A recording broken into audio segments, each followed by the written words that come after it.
तो हम लोग व्याकरण पढ़ रहे थे, ठीक है। तो व्याकरण में हम लोग वर्ण पढ़ लिए हैं, आज पढ़ेंगे क्या शब्द, ठीक है। तो देखेंगे कि शब्द क्या है और शब्द किससे मिलकर बनता है और शब्द के कितने प्रकार के होते हैं, ठीक है। यहाँ से भी क्वेश्चन आता है आपका बोर्ड एग्जाम में, है ना, चाहे 10th तक आओ 12th तक आओ, कोई भी बोर्ड एग्जाम हो यहाँ से क्वेश्चन आएगा, ठीक है। तो वर्ण पढ़ लिया है, आज पढ़ने वाले शब्द, ठीक है। शब्द क्या है, कितने प्रकार के होते हैं, है ना, जो भी है सारा डिटेल पढ़ेंगे। तो यहाँ पे दिया हुआ है बोर्ड में, देखो सबसे पहले कहता है कि शब्द क्या है, तो पता होना चाहिए कि शब्द क्या है। तो कहते हैं कि वर्णों के सार्थक मूल को शब्द कहते हैं। जो वर्ण है ना, हम लोग जानते हैं वर्ण कितना 48 है, तो ये वर्णों के जो सार्थक मेल होता है ना वही शब्द कहलाता है।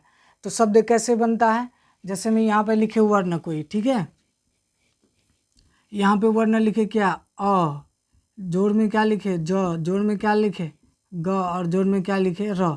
तो बताओ अ क्या है, वर्ण है ना, ज क्या है, वर्ण है ना, ग क्या है, वर्ण है, र क्या है, वर्ण है। तो वर्णों के सार्थक मेल को इसको अगर मिला दे तो क्या बनेगा, अजगर बनेगा, है ना। तो ये क्या बना, अजगर। तो यही अजगर क्या कहलाएगा, शब्द कहलाएगा, ठीक है। वैसे ही अगर दूसरा उदाहरण ले, जैसे यहाँ पर लिखे क्या, ये क्या है, अ है, प्लस ये क्या है ना, और नहीं आ ले लो, प्लस ये क्या है, ग है। तो आ क्या है, वर्ण है, ग क्या है, वर्ण है, लेकिन इसको जोड़ देंगे तो क्या बन जाएगा, आग।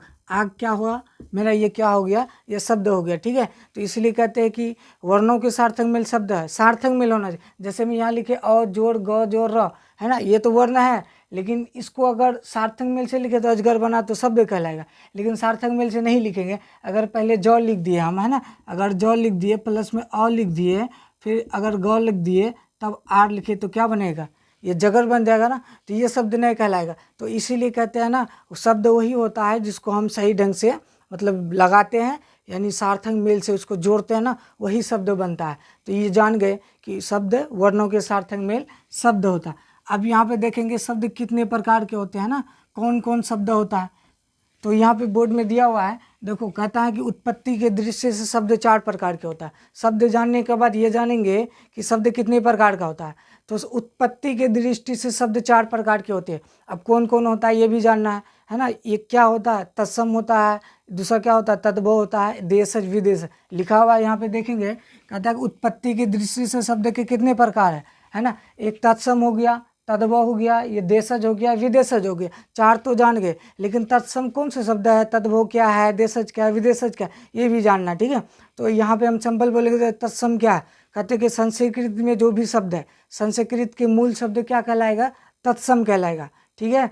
संस्कृत के मूल शब्द क्या कहलाएगा, तत्सम कहलाएगा। जैसे उदाहरण के लिए मान लिए क्या है यहाँ पे, अग्नि।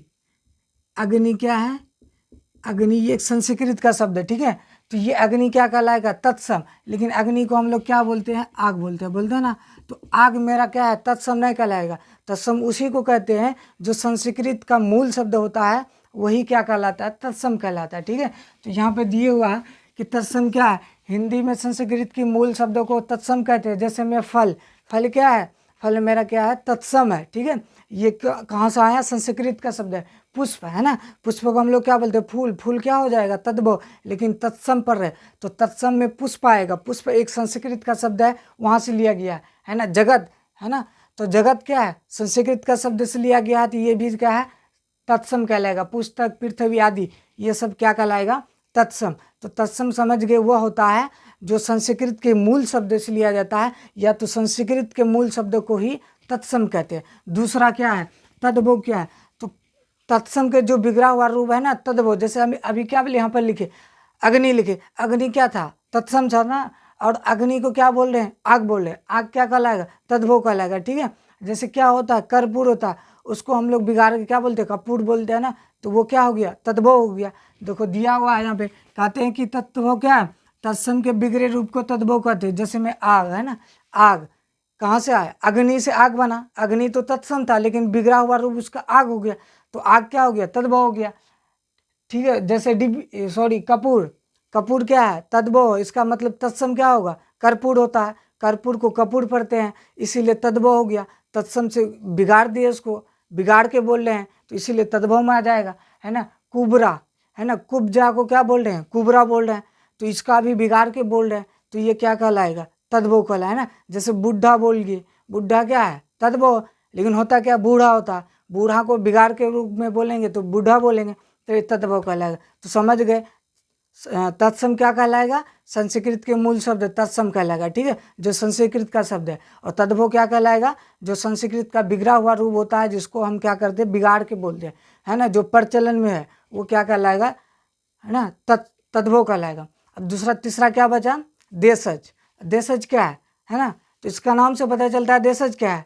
ऐसा शब्द जिसका उत्पत्ति कहाँ हुआ हो, देश में हुआ, या ऐसा शब्द जिसका मतलब है ना उपयोग कहाँ किया जाता है, देश में किया जाता है, वही तो देशज कहलाएगा।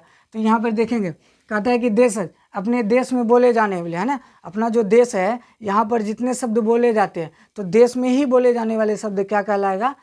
वह देशज कहलाएगा। उदाहरण में देखो, डिबिया अपने देश में बोलते हैं ना, लोटा हो गया, फुंगी हो गया, ये सब क्या है? ये देश में बोले वाला शब्द है, इसीलिए यह शब्द क्या कहलाएगा? देशज कहलाएगा, है ना। और विदेश शब्द क्या है ना, तो इसका नाम से भी पता चलता है विदेशज। कहने का मतलब वो ऐसा शब्द है जिसका उत्पत्ति कहाँ हुआ? विदेश में हुआ। या ऐसा शब्द है जो क्या है? विदेशी शब्द है, उसको हम बोलते हैं, वह विदेशी शब्द कहलाता है। यहाँ पे देखो उदाहरण दिए हैं, विदेशज यानी विदेश में बोले जाने वाले शब्द विदेशज कहलाते हैं। जैसे हॉस्पिटल, ये मेरा जो है ना, ये देश का, अपना देश का जो है ना शब्द नहीं है, अपना देश का। डॉक्टर को हम लोग क्या बोलते हैं? चिकित्सक बोलते हैं। लेकिन अंग्रेजी डॉक्टर का मतलब, डॉक्टर क्या है? अंग्रेजी है। तो अंग्रेजी कहाँ से आ गया? दूसरे मतलब देश से आए, इसीलिए उसको क्या बोलते हैं? विदेशज। लेकिन हमारे देश में डॉक्टर को चिकित्सक कहेंगे। अगर अस्पताल हो गया, ये क्या है? अंग्रेजी का शब्द है, अंग्रेजी का शब्द है, तो विदेश से आया हुआ। अपना देश में अगर बोल रहे तो विदेशी कहलाएगा। लेकिन इसको हॉस्पिटल को क्या बोलते हैं हम लोग? चिकित्सालय भी बोलते हैं ना, इसीलिए यहाँ पर लिखे हैं, है ना, विदेश में बोले जाने वाले शब्द विदेशज कहलाएगा। हॉस्पिटल ये अंग्रेजी का शब्द है, लेकिन बोलना है ना, इसीलिए विदेशज शब्द है ना। डॉक्टर क्या है? विदेशज शब्द है ना। उसके बाद रोड हो गया, है ना, होता क्या है? सड़क होता है, लेकिन रोड क्या है? अंग्रेजी शब्द है, अंग्रेजी से आया, विदेश से आया, तो विदेश शब्द कहलाएगा, है ना। आराम क्या है? फारसी का शब्द है, फारसी का शब्द है, तो ये भी क्या कहलाएगा? विदेशज कहलाएगा, ठीक है। यहाँ तक समझ गए, ठीक है। उसके आगे क्या दिया हुआ? ये तो हो गया किसके प्रकार में? दृष्टि, है ना, उत्पत्ति की दृष्टि। उत्पत्ति मतलब उत्पाद, कि कौन सा शब्द कहाँ कहाँ से आया, हम लोग जान गए ना, कौन सा शब्द कहाँ कहाँ से आया। एक संस्कृत से आया, ये जो हम बिगाड़ के बोल रहे हैं, है ना, दूसरा देश में बोल रहे हैं, तीसरा चौथा विदेश से आ रहा है। तो उत्पत्ति मतलब उत्पाद कहाँ कहाँ से हुआ, तो 4 प्रकार के था, तत्सम, तद्भव, देशज, विदेश, उसको जान गए। अब दूसरा में कहता है बनावट या रचना की दृष्टि से शब्द कितने प्रकार के? तो बनावट हो या रचना, पूछेगा बनावट या रचना के दृष्टि से शब्द कितने प्रकार के? तो कहेंगे 3 प्रकार के होता है, ठीक है। कौन कौन होता है? कहेंगे एक रूढ़ होता है, दूसरा यौगिक होगा, तीसरा क्या होता है? योग रूढ़ होता है ना। यहाँ पे लिखे देखेंगे कि बनावट या रचना की दृष्टि शब्द कितने प्रकार के? 3 बताएंगे। एक रूढ़ कहेंगे, एक यौगिक कहेंगे, योग रूढ़। अब तो जान गए हैं कि बनावट या रचना का आधार पर 3 होता है, लेकिन रूढ़ क्या है, यौगिक क्या है, योग रूढ़ क्या है, यहाँ से भी सवाल आता है, तो इसको भी जानेंगे। तो रूढ़ किसे कहते हैं, है ना, सिंपल समझेंगे कि रूढ़ उस शब्द को कहते हैं जिसको खंड करने पर उसका कोई सार्थक अर्थ नहीं निकलता। मतलब ऐसा शब्द जिसको तोड़ दे यानी खंड कर दे, उसका कोई अर्थ ना निकले, वह शब्द क्या कहलाएगा? रूढ़ कहलाएगा, ठीक है। यहाँ पर लिखे हैं वही, है ना, रूढ़ जिन शब्दों को खंड करने पर कोई अर्थ ना निकले, रूढ़ कहलाएगा। जैसे उदाहरण में नाग लिए, तो ना को अगर खंड करेंगे, न जोड़ क्या होगा? क, तो न का ही न तो कोई अर्थ है, न तो क का अर्थ है, कोई अर्थ नहीं है, इसीलिए रूढ़ होगा, ठीक है। वैसे ही कुछ भी ले सकते हैं ना, उदाहरण के लिए कुछ भी ले सकते हैं। जैसे मैं ले लिया क्या, यहाँ पे, है ना, आम है, आम को अगर हम खंड करेंगे तो क्या बनेगा? आ प्लस म बनेगा, है ना। आम, आ का कोई अर्थ नहीं है ना, आम, माँ का कोई अर्थ नहीं, क्योंकि वर्ण है, इसका कोई अर्थ ही ना होगा, इसीलिए ये क्या है? रूढ़ कहलाएगा, ठीक है। और दूसरा नंबर में यौगिक होता। यौगिक क्या होता? रूढ़ का उल्टा होता है। रूढ़ में क्या होती है कि इसका खंड करने में अर्थ नहीं आता, लेकिन यौगिक में क्या होता है कि ऐसा शब्द जिसका खंड करने पर क्या हो, उसका अर्थ निकलता हो, है ना। ऐसा शब्द जिसका खंड करने पर अर्थ निकलता है, वह शब्द क्या कहलाएगा? यौगिक कहलाएगा, है ना। यहाँ पे इसीलिए लिखे हैं ऐसे शब्द जो दूसरे शब्द से मेल के बनता है, खंड करने पर कोई अर्थ निकले, उसी ही क्या कहेंगे?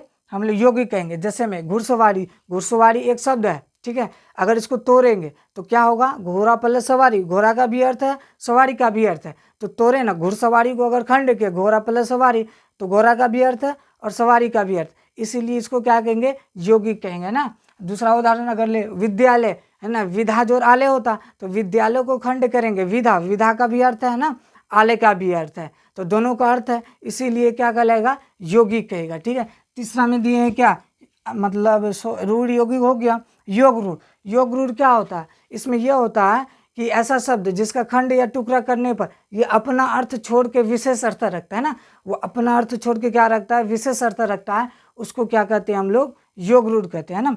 यहाँ लिखा हुआ देखो, ऐसे शब्द जो अपना अर्थ छोड़ के विशेष अर्थ रखता हो उसको क्या कहेंगे, उसको हम लोग क्या कहते हैं, योग रूढ़ कहते हैं। जैसे में पंकज, पंकज मतलब क्या होता है ना, पंकज मतलब क्या होता है, मतलब कीचड़ में खिलने वाला, तो इसका अर्थ होता है कमल, है ना, पंकज मन से कीचड़ में खिलने वाला, ये अर्थ हो गया। लेकिन उसको क्या बोलते हैं, कीचड़ में क्या खिलता है, कमल खिलता है, कमल बोलते हैं। तो ये क्या हुआ, अपना अर्थ छोड़ के दूसरा अर्थ रखा ना। अगर हम पंकज बोले तो पंकज का अगर अर्थ निकालेंगे तो पंकज मतलब कीचड़ पे खिलने वाला, लेकिन कौन, अर्थात कमल, है ना, अपना अर्थ छोड़ के विशेष अर्थ रखा। लंबोदर बोले तो लंबोदर मतलब क्या होता है, जिसका उदर लंबा हो, इसका अर्थ यही हुआ। लेकिन किसको कहते हैं, गणेश को कहते हैं, इसीलिए क्या लंबोदर क्या कहलाएगा, योग रूढ़ कहलाएगा। तो योग रूढ़ वो शब्द है जिसका खंड या करने पर अपना अर्थ छोड़ के क्या रखेगा, विशेष अर्थ रखेगा। जैसे में हम क्या बोले, है ना, दशहरा, दशहरा मतलब इसका क्या होगा, दशहरा, है ना, या तो इसको ये बोल सकते हैं, सॉरी, दशहरा को मतलब जिसमें चौराहे बोल सकते हो ना, चौराहे, चौराहे का मतलब क्या होता है, चार राह वाला, है ना, तो चार राह वाले अपना अर्थ छोड़ के विशेष अर्थ रख रहा, इसीलिए ये क्या कहलाएगा, योग रूढ़ कहलाएगा। ठीक है, तो ये शब्द जो दिया हुआ था ना, शब्द, शब्द क्या है, शब्द के कितने प्रकार है ना, सब कुछ पढ़ लिया। एक और होता है, ये होता है रूपांतर की दृष्टि से शब्द कितने प्रकार के होता है ना, ये पूछता नहीं है ना, फिर भी बताते हैं कि रूपांतरण की दृष्टि से शब्द दो प्रकार के, एक होगा विकारी शब्द और एक होता अविकारी शब्द। ठीक है, विकारी शब्द क्या है, देखो ऐसे शब्द जिसमें हम लिंग लगा के, वचन लगा के या कार्य लगा के, मतलब लिंग के आधार पर या वचन के आधार पर या कार्य के आधार पर अगर उसको बदल सकते हैं तो विकारी शब्द कहलाएगा। अगर लिंग आधार या कार्य के आधार पर अगर वह शब्द नहीं बदला जाता है, अविकारी कहलाएगा। जैसे मैं अगर यहाँ पर लिखे, हम क्या लिखे यहाँ पे लिखे क्या, एक, एक क्या शब्द है। अब एक में अगर हम क्या लगा दे, एक में हम क्या बताए, चाहे लिंग से या मतलब विशेषण हो या कार्य हो या वचन हो, है ना, उससे लगा कर अगर बदल जाता है शब्द तो विकारी कहलाएगा। ठीक है, तो यहाँ क्या था, एक था, इसमें क्या लगा देंगे, इसको हम क्या बोल सकते, एक है तो अनेक बोल सकते हैं ना, तो अनेक हो गया। तो एक एक वचन था, अनेक क्या बहुवचन हो गया। तो यहाँ वचन लगा के शब्द को क्या करते, बदल दिए ना, तो बदल दिए, तो ये विकारी शब्द कहलाएगा। तो समझ गए, विकारी शब्द जिसका, है ना, या तो लिंग या तो मतलब वचन या कार्य के आधार पर बदले तो वो क्या कहलाएगा, विकारी शब्द कहलाएगा, है ना। जैसे यहाँ पढ़ाई लिखे, है ना, जैसे यहाँ पे लिखे पढ़ना, पढ़ना, पढ़ना से क्या लिख सकते हैं, पढ़ाई लिख सकते हैं ना। तो ये कार्य के आधार पर इसको बदला, पढ़ाई से पढ़ना, पढ़ना से पढ़ाई, है ना, कार्य के आधार पर बदला जा रहा है, तो ये विकारी शब्द। अविकारी शब्द इसका उल्टा, है ना, जो लिंग हो, वचन हो या कार्य हो, इसके आधार पर शब्द नहीं बदलता है, अविकारी कहते हैं ना। तो यहाँ पर पूछ लेगा विकारी और अविकारी शब्द कितना होता है, तो 8 बताएंगे। विकारी शब्द और अविकारी शब्द दोनों मिला के कितना होता है, 8 होता है। तो हम लोग शब्द को पढ़ लिए ना, शब्द क्या है, कितने प्रकार के। अगर हम बोलें शॉर्ट में तो शब्द जिसका खंड, सॉरी, शब्द क्या है, वर्णों के सार्थक मेल को शब्द कहेंगे। और उसके बाद इसका मतलब प्रकार, उत्पत्ति की दृष्टि से 4 बता दिए, तत्सम, तद्भव, देशज, विदेशज, ये भी पूछेगा क्वेश्चन में। उत्पत्ति की दृष्टि से कितने प्रकार, 4 बताएंगे, है ना। उसके बाद रचना या बनावट की दृष्टि से कितने प्रकार, ये 2-3 बताएंगे, रूढ़, योग, योग रूढ़। अगर पूछ लेगा रूपांतर के आधार पर कितना, 2 बताएंगे, एक बताएंगे अविकारी अविकारी। अगर यहाँ और एक पूछ लेगा कि अर्थ के आधार पर शब्द क्या, तो तब भी 2 बताएंगे। एक क्या बताएंगे, सार्थक, एक बताएंगे निरर्थक शब्द। सार्थक शब्द जिसका कोई अर्थ निकलता हो, निरर्थक जिसका कोई अर्थ नहीं निकलता हो। ठीक है, तो यहाँ हम लोग जो शब्द, जो टॉपिक था, इसमें जो भी था, जो भी पूछा जाता है, सारा कुछ पढ़ लिया है, इससे बाहर कुछ नहीं है। अब हम लोग शब्द का प्रैक्टिस करेंगे, है ना, इसका PYQ जितना है उसको भी देखेंगे कि कौन सा शब्द मेरा रूढ़ है, यौगिक है, तत्सम है, तद्भव, ये भी पहचानना जरूरी है, तो उसको भी देखेंगे। अगर वीडियो में आवाज़ नहीं